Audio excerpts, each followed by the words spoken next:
when I was in primary school, there was this storybook that I love very much. It's called The Never Ending Story. And in the book, there was this line throughout the book. But there's another story, and shall be told another time. This suggested that inside the storybook, there's a lot of doors to many, many worlds out there. And I was very curious, what happened to all of these stories? So I used my imagination, stepped into those worlds, and started to write the continuation of the story. I filled an entire exercise book full of the stories that I wrote, page after page. And I thought to myself, maybe one day when I grow up, I can be an author and publish my own book. How many of you have this dream of publishing your book? Yes, I see a lot of aspiring authors here, and actually quite a number of already published authors here. But you know what? My parents told me, you are a nobody. Who want to read your book? Just be practical, study hard, and find a job that pays you a monthly salary instead.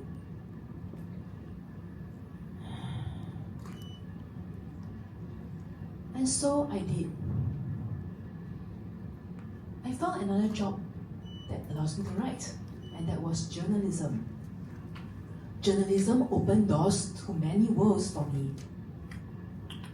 And what was really interesting was how many interesting and amazing people that I met.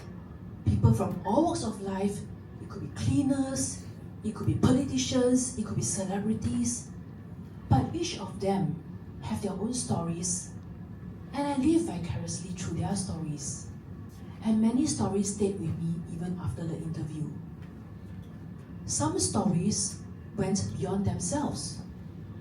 They were able to impact organizations and even nation.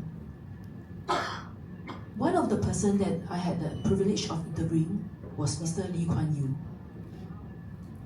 He's a very visionary person, very intelligent. But he was also very tough on journalists.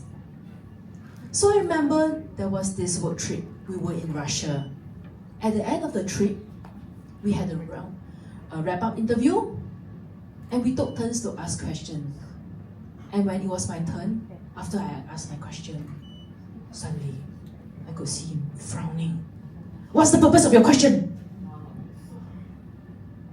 But luckily, I have done my homework, so I stood my ground and explained to him the rationale. And so he thought for a moment, and he gave his reply. And I got my new story. Many months later, there was another opportunity.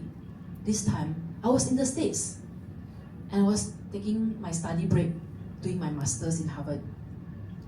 So one day, my editor called me.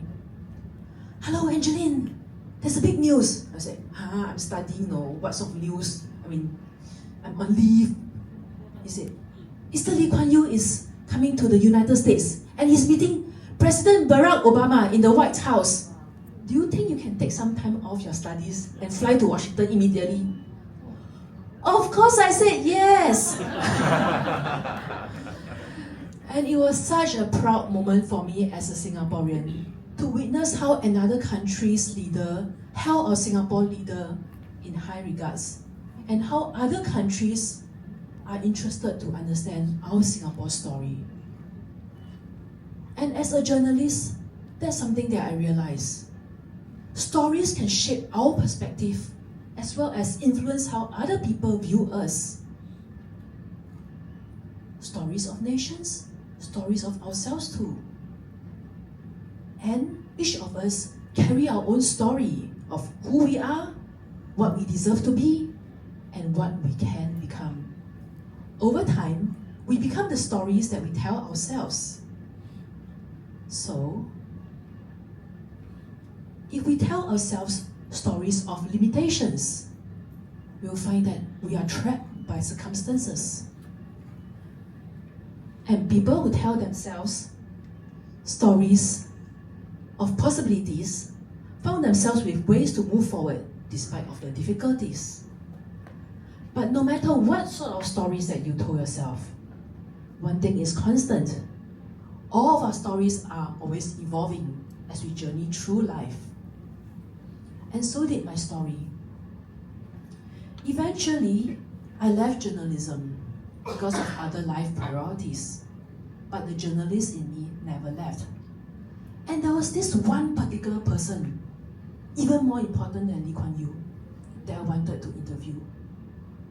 I had known her all my life, but there were times that I just don't quite understand her because she's not always very truthful to me. That person was myself. I realized that I had so many negative stories that I was telling myself. And the main one was, I'm just a nobody. But are we nobodies? We are not. We are somebody to the people around us. We are definitely somebody to ourselves, right?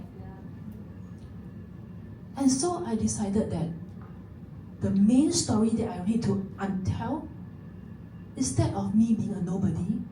And the first book I want to write is to deal with my negative thoughts. So as I embarked on a journey, I came up with a framework: monitor, analyze, proceed. So first I will monitor my negative thoughts, the emotions, the external triggers, and how our body responds to them. I will analyze every single assumption and ask myself, where did those negative stories come from? Are they real stories or are they fake stories that, nowadays a lot of fake media, right? Fake stories that we are telling ourselves. And most importantly, proceed. Proceed even if the information is not complete. And I'm glad to share that I've finally published my book. And I dedicate this book to everyone that is sharing, that has the same problem, because I realized that in my interactions with many people, a lot of people too are struggling with negative thoughts, and I'm not alone. And we are not alone. And the amazing thing about stories is that if you revisit stories again, they tell you new things. And recently I read the Never-Ending Story book again. And I realized the reason why I love that story, it was a story about this young child who had very low self-esteem. This child who discovered that through stories and imagination, he could rebuild a world that was falling apart. And so could you. You can become that child as well. And most importantly, that was a story about him finding his own way back and rediscovering himself and accepting himself just as he was. We are all writing our own never-ending stories, and we become the stories we tell ourselves. So, what story are you telling yourself today?